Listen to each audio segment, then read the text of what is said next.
संयुक्त राज्य अमेरिका में राष्ट्रपति चुनाव कैसे होते हैं?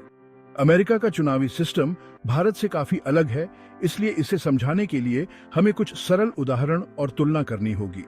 चलिए इसे विस्तार से समझते हैं। राष्ट्रपति चुनाव का महत्व। अमेरिका में राष्ट्रपति चुनाव हर 4 साल में होता है। भारत में प्रधानमंत्री संसद के सदस्यों द्वारा चुने जाते हैं, जबकि अमेरिका में राष्ट्रपति को जनता सीधे नहीं चुनती। इसकी जगह एक अलग सिस्टम है जिसे इलेक्टोरल कॉलेज कहते हैं। इलेक्टोरल कॉलेज क्या है? इलेक्टोरल कॉलेज एक ऐसा सिस्टम है जहां हर राज्य को कुछ निश्चित इलेक्टर्स दिए जाते हैं। ये इलेक्टर्स संख्या में उसी राज्य के प्रतिनिधियों, सांसदों के बराबर होते हैं, जो कि उस राज्य की जनसंख्या पर आधारित होते हैं। उदाहरण के लिए कैलिफोर्निया एक बड़ा राज्य है, इसलिए उसके पास ज्यादा इलेक्टर्स होते हैं, जबकि वायोमिंग जैसे छोटे राज्य के पास कम होते हैं। इसे अगर भारत से तुलना करें तो भारत में लोकसभा चुनावों में हर व्यक्ति एक वोट डालता है और जो पार्टी सबसे ज्यादा सीटें जीतती है वह प्रधानमंत्री चुनती है। जबकि अमेरिका में जनता तो वोट करती है, लेकिन वे सीधे राष्ट्रपति को नहीं चुनते।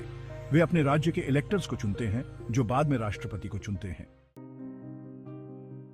प्राइमरी इलेक्शंस और कॉकसेस। अमेरिका में राष्ट्रपति पद के उम्मीदवार बनने के लिए हर पार्टी के अंदर एक प्रक्रिया होती है जिसे प्राइमरी इलेक्शंस और कॉकसेस कहते हैं।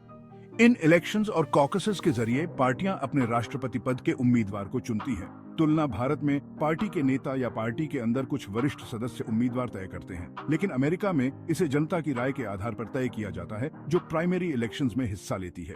जनरल इलेक्शन वो दिन होता है जब सभी एलिजिबल वोटर्स अपने राष्ट्रपति पद के उम्मीदवार के लिए वोट डालते हैं।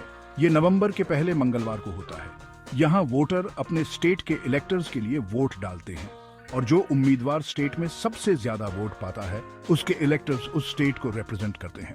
भारत में चुनाव कई फेजेस में हो सकते हैं और ये कई हफ्तों तक चल सकते हैं, जबकि अमेरिका में एक ही दिन में पूरे देश में चुनाव होते हैं। अमेरिका में ज्यादातर स्टेट्स में विनर टेक्स ऑल सिस्टम होता है।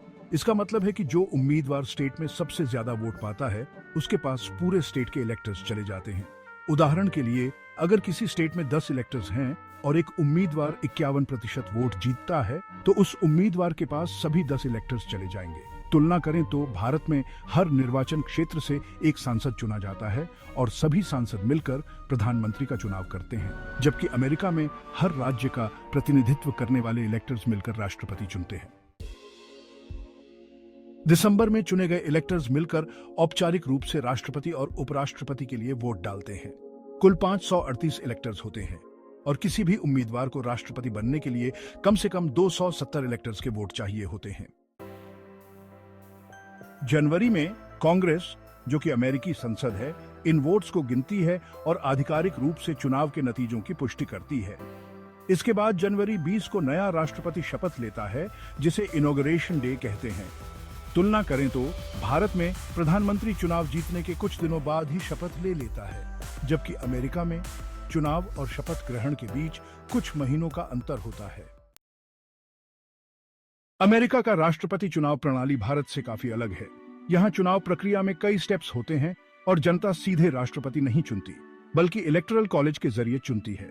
इस प्रणाली की वजह से कई बार ऐसा हो सकता है कि एक उम्मीदवार जनता का अधिक वोट प्राप्त करे, लेकिन फिर भी चुनाव हार जाए, क्योंकि इलेक्टोरल कॉलेज में वह उम्मीदवार पीछे रह जाता है।